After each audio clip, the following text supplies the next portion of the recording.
കോഴിക്കോട് നിന്നാണ്. കഴിഞ്ഞ ഞായറാഴ്ചയാണ് കോഴിക്കോട് എത്തിയ ഗോവ ഗവർണർ PS ശ്രീധരൻപിള്ളയുടെ വാഹന വ്യൂഹത്തിലേക്ക് ഒരു കാർ ഇടിച്ചു കയറ്റിയത്.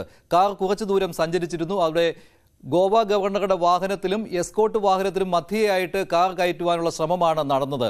ഇതിന്റെ വിവരങ്ങൾ പോലീസ് മറച്ചുവെച്ചിരിക്കുകയായിരുന്നു. പോലീസ് ഈ കാർ ഓടിച്ച വ്യക്തിയെ പിടികൂടുകയും ചെയ്തിരുന്നു. കാർ കസ്റ്റഡിയിലെടുത്തിരുന്നു. പക്ഷേ കാർ പിന്നീട് വിട്ടുകൊടുത്തു. 1000 രൂപ പിഴ ചുമത്തിയ ശേഷം വിട്ടുകൊടുത്തു. പക്ഷേ ഈ കാർ ഓടിച്ചത് ആരാണ് എന്നുള്ള വിവരം പിന്നീടാണ് പുറത്തു വന്നത്.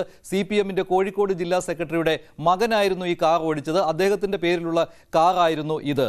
എന്നിട്ടും പോലീസ് കണ്ണടച്ചു. അതിനുള്ള കാരണവും ഇതുതന്നെ അല്ലേ എന്നുള്ള ചോദ്യമാണ് ഉയരുന്നത്. എന്നാൽ ഇക്കാര്യത്തിൽ ഗോവ രാജ്ഭവൻ ഒരു പരാതിക്ക് പോയിരുന്നില്ല. പക്ഷേ ഈ വാർത്ത പുറത്തു വന്നതോടുകൂടി ഗോവ രാജ്ഭവൻ ഇക്കാര്യത്തിൽ തുടർ നടപടികൾ സ്വീകരിക്കുന്നതിന് വേണ്ടി ശ്രമിക്കുന്നുണ്ട്. അതിനായി രാജ്ഭവൻ സ്വന്തമായിട്ടൊരു അന്വേഷണം നടത്തുന്നു. അതിന് പുറമെ പോലീസിൽ പരാതി നൽകുവാനും രാജ്ഭവൻ തീരുമാനിച്ചിട്ടുണ്ട്. ഗോവ രാജ്ഭവൻ വൃത്തങ്ങൾ അറിയിച്ചതാണ് ഇക്കാര്യം. എന്തായാലും ഈ വാർത്തയുടെ കൂടുതൽ വിവരങ്ങൾ നൽകുന്നതിന് വേണ്ടി MS അനീഷ് കുമാർ ചേരുന്നുണ്ട് കോഴിക്കോട് നിന്ന്. അനീഷ്, ഇത് വളരെ ഗുരുതരമായ ഒരു കാര്യമാണ്. എന്നിട്ട് കൂടി ഈ വ്യക്തിയെ പിഴയടച്ച് പോലീസ് പറഞ്ഞു വിട്ടത് അത് വളരെയധികം വിമർശനം ഉണ്ടാക്കിയിട്ടുണ്ടല്ലോ.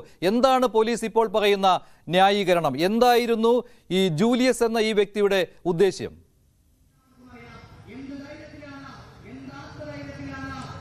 പോലീസ് ഇക്കാര്യത്തിൽ ഒരു വിശദീകരണം ഇനിയും നൽകിയിട്ടില്ല. പോലീസുമായി നമ്മൾ ബന്ധപ്പെടുമ്പോഴും എന്തുകൊണ്ട് പിഴ മാത്രം ഒടുക്കി ഈ ആളെ വിട്ടയച്ചു എന്ന ചോദ്യത്തിന് മറുപടി നൽകിയിട്ടില്ല. എന്തായാലും രാജ്ഭവൻ ഔദ്യോഗികമായി തന്നെ ഇന്ന് വൈകുന്നേരത്തിന് മുമ്പായി പരാതി സിറ്റി പോലീസ് കമ്മീഷണർക്ക് നൽകും എന്നാണ് അറിയിച്ചിരിക്കുന്നത്. എന്തായാലും അതിനുശേഷം ഈ കേസെടുക്കാതിരിക്കാൻ അല്ലെങ്കിൽ ഗുരുതരമായ വകുപ്പുകൾ ചുമത്തി കേസെടുക്കാതിരിക്കാൻ കഴിയാത്ത ഒരവസ്ഥയിലേക്ക് നീങ്ങുമെന്നാണ് മനസ്സിലാക്കാൻ കഴിയുന്നത്. നിലവിൽ സ്പെഷ്യൽ ബ്രാഞ്ചിന്റെ റിപ്പോർട്ട് സിറ്റി പോലീസ് കമ്മീഷണർക്ക് ലഭിച്ചിരുന്നു എന്നാണ് മനസ്സിലാക്കാൻ കഴിയുന്നത്. അതീവ ഗുരുതരമായ കുറ്റകൃത്യമാണ് നടന്നിരിക്കുന്നത് എന്ന ഒരു രീതിയിലുള്ള റിപ്പോർട്ട് തന്നെയാണ് നൽകിയിരിക്കുന്നത്. ഞായറാഴ്ച രാത്രി 8:30-ക്കാണ് മൂഫീസിൽ ബസ് സ്റ്റാൻഡിന് സമീപം ഈ സംഭവം ഉണ്ടായത്.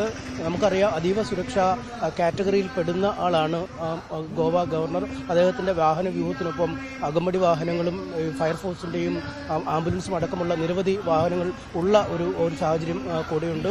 ഇതിലേക്കാണ് സ്ക്രീനിൽ കാണുന്നുണ്ട് പോലീസ് നൽകിയ 1000 രൂപ പിഴയിട്ടതിന്റെ രസീത്. അതിനകത്ത് സാധാരണ ഒരു അലക്ഷ്യമായി വാഹനം ഓടിച്ചതിന് കേസെടുക്കുന്നതിന് ഫൈൻ ചുമത്തിയിരിക്കുന്നു എന്നുള്ള രീതിയിലാണ് പോലീസ് ആ റെസിപ്റ്റ് നൽകിയിരിക്കുന്നത്. ഇത്രയും വളരെ ലഘുവായിട്ട് പോലീസ് ഈ കാര്യത്തിൽ ഇടപെട്ടത്, അതിനെക്കുറിച്ചുള്ള വിമർശനം അവിടെ ഉയർന്നിട്ടുണ്ടോ? ആരെങ്കിലും ഇപ്പോൾ BJP-യുടെ ഭാഗത്തു നിന്നായാലും എന്തെങ്കിലും ഒരു പ്രതികരണം ഈ വിഷയത്തിൽ ഉണ്ടായിട്ടുണ്ടോ? BJP ജില്ലാ ഘടകവും മറ്റുമൊക്കെ ഇതിനകം ഇക്കാര്യത്തിൽ ഒരു പ്രതിഷേധം ഉയർത്തി കഴിഞ്ഞിരിക്കുന്നു.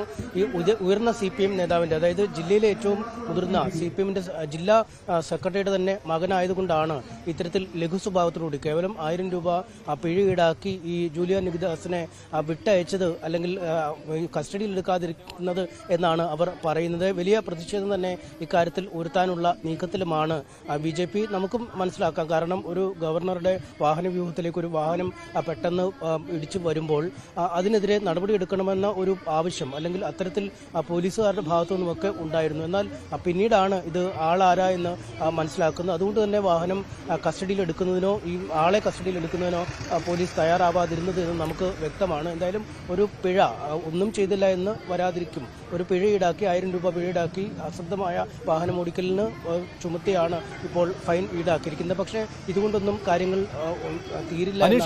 ഇക്കാര്യത്തിൽ ഗോവ ഗവർണറോ അല്ലെങ്കിൽ ഗോവ രാജ്ഭവനോ വലിയ ഗുരുതരമായ ഒരു സംഭവമാണ് എന്നുള്ള രീതിയിൽ വിലയിരുത്തിയിരുന്നില്ല. പക്ഷേ ഇങ്ങനെ ഒരു വ്യക്തി വന്നു, ഞാൻ രാജ്ഭവന്റെ ചില സോഴ്സുകളുമായിട്ട് ബന്ധപ്പെട്ടിരുന്നു. അപ്പോൾ അവർ പറഞ്ഞ കാര്യമാണ്, ഇങ്ങനെ ഒരാൾ കാർ ഓടിച്ചു വന്നു, അയാളെ പോലീസ് തന്നെ പറയുന്നുണ്ടായിരുന്നു കസ്റ്റഡിയിൽ എടുക്കൂ എന്ന് പറയുന്നുണ്ടായിരുന്നു. ഇത്രയും കഴിഞ്ഞതിന് ശേഷം ശ്രീധരൻപിള്ള അദ്ദേഹത്തിന്റെ വീട്ടിലേക്ക് തന്നെ പോയി. പിന്നെ രാജ്ഭവൻ ഇക്കാര്യത്തിൽ ഒരു ഫോളോ അപ്പ് നടത്തിയില്ല. പക്ഷേ ഈ വാർത്ത പുറത്തു വരികയും അതിൽ പറഞ്ഞിരിക്കുന്നത് CPM ജില്ലാ സെക്രട്ടറിയുടെ മകനാണ്. ഇക്കാര്യം അറിയുകയും ചെയ്തതോടുകൂടി രാജ്ഭവൻ ചില തുടർ നീക്കങ്ങൾ നടത്തുന്നുണ്ട് എന്നാണ്. അതിന്റെ ഭാഗമായിട്ടുള്ള പരാതി വന്നിട്ടുണ്ടോ? പോലീസ് കമ്മീഷണർക്ക് പരാതി നൽകിയിട്ടുണ്ടോ ഗോവ രാജ്ഭവൻ? അങ്ങനെ നൽകുമെന്ന് രാജ്ഭവൻ അറിയിച്ചിരുന്നു. നമുക്ക് ഇപ്പോഴും പരാതി ലഭിച്ചിട്ടില്ല എന്നാണ് മനസ്സിലാക്കാൻ കഴിയുന്നത്. പ്രത്യേകിച്ചും ഈ ഗോവയിൽ ഇന്ന് പ്രധാനമന്ത്രി നരേന്ദ്രമോദി പങ്കെടുക്കുന്ന ചടങ്ങുകളുമായി ബന്ധപ്പെട്ടൊക്കെയുള്ള തിരക്കിൽ ആണ് രാജ്ഭവൻ. അതുകൊണ്ട് ആ തിരക്കൊന്ന് ഒഴിവായ ശേഷം വൈകുന്നേരത്തിനുള്ളിൽ പരാതി നൽകുമെന്നാണ് അറിയിച്ചിരിക്കുന്നത്. നിലവിൽ തന്നെ പോലീസ് ഒരു കെണിയിലായിട്ടുണ്ട്. കാരണം ഈ അതീവ ഗുരുതരമായ നിയമലംഘനം നടന്നിട്ടും പിഴ ഈടാക്കുക മാത്രമാണോ ചെയ്തത്, അല്ലെങ്കിൽ എന്താണ് ഇതിൽ നടന്നത് എന്നതിനെക്കുറിച്ചൊരു അന്വേഷണം പ്രാഥമികമായി നടത്തിയിട്ട് വേണമായിരുന്നു ആളെയും വാഹനവും വിടാനെന്ന ഒരു രീതിയിലുള്ള വിലയിരുത്തൽ തന്നെയാണുള്ളത്. എന്തായാലും അക്കാര്യത്തിൽ പോലീസിന് വീഴ്ച വന്നിട്ടുണ്ട് എന്ന വിലയിരുത്തൽ പോലീസ് സേനയ്ക്കുള്ളിൽ തന്നെയുണ്ട്. ഇനിയിപ്പോൾ രാജ്ഭവൻ പരാതി ഔദ്യോഗികമായി നൽകിയാൽ വലിയ ഗൗരവത്തോടു കൂടി തന്നെ ഈ കേസ് എടുക്കേണ്ടി വരും. അല്ലെങ്കിൽ ഇതുമായി ബന്ധപ്പെട്ട ശരി, എം എസ് അനീഷ് കുമാർ വിവരങ്ങൾ നൽകിയതിന് നന്ദി. എന്തായാലും